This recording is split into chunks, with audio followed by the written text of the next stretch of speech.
As we have mentioned, HOG is a feature descriptor, and thus it needs to be used in combination with a classifier to make detections. A popular choice is a linear support vector machine. How does a support vector machine work? Let's assume we have just two features, x1 and x2.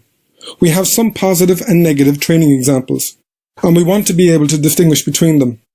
Let's assume in this case our stars are positive examples and our circles are negatives. The support vector machine will find a linear decision surface, also called a hyperplane, that can separate the classes and will have the largest possible distance between the borderline test samples.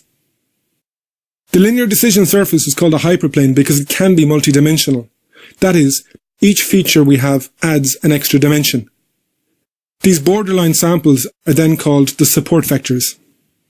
To train our combination of HOG and SVM, we take a number of positive training examples containing the class we are looking for example, a front-facing pedestrian in roughly the same pose, and a number of negative examples which can contain literally anything other than a pedestrian, and we convert all of these to their corresponding HOG feature descriptors. Then we feed these feature descriptors, labelled as to whether they are positive or negative examples, into our SVM training function, and we receive out the other side a set of weights that we can use to make decisions. How do we do inference with HOG and SVM? Calculating our score with an SVM is pretty easy. It involves taking our large 3780 dimensional HOG feature vector and doing a dot product multiplication with a 3780 dimensional SVM weights vector. This score can then be used to predict whether the class we want is present in the image patch we tested or not.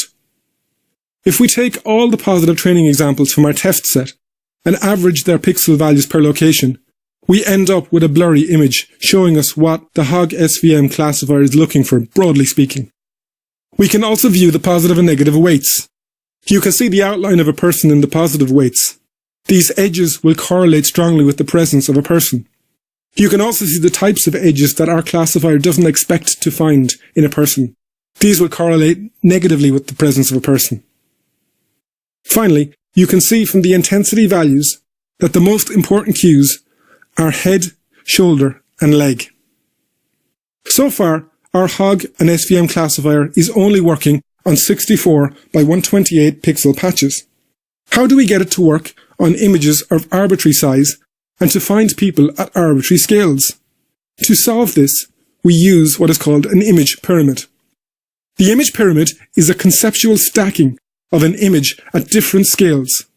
When we take an image, we scan along it with our 64 by 128 pixel detector window, computing HOG feature descriptors and calculating the SVM score to see if we've found someone.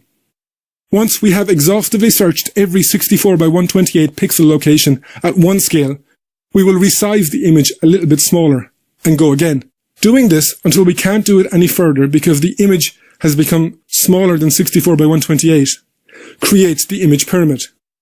In practice, we don't check every possible location, but we use horizontal and vertical strides. We might slide our detector window by 8 pixels at a time, for example. We also use a scaling stride. We shrink the image by something like 1.06 times every time we make it smaller. Here is an animation of the image pyramid to show you the concept visually. Putting it all together for our HOG and SVM detector, we take in arbitrary sized images and rescale them. We search for edge gradients, which we represent as angles and magnitudes, and use the angles to bin the magnitudes with interpolation. We then assemble our HOG feature descriptor vectors and multiply them by an SVM weights vector to create a score. We make a decision based on these scores and end up with potential bounding box locations at different points and different scales in the image pyramid. Often, we might detect the same person multiple times at various scales and at various adjacent positions. So we need some way to fuse these separate detections together. We will do this using a process called non-maximal suppression, and you will see this in the associated lab. In conclusion, HOG is a feature descriptor that is often used with an SVM classifier to detect objects in images.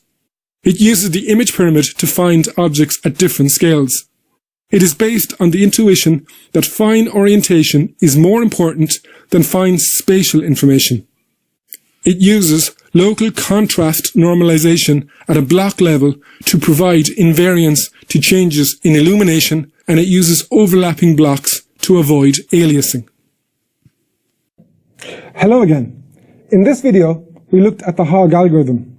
Hogg served as the basis of most object classifier techniques up until the recent popularity of convolutional neural networks, CNN architectures, which have since greatly surpassed Hogg in terms of accuracy.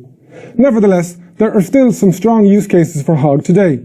Compared to deep networks, Hogg can be performed at high frame rates on motion video, and at low frame rates for cost or power sensitive applications, for everything from hand gesture recognition systems to fingerprint recognition to creating signatures of videos for piracy detection.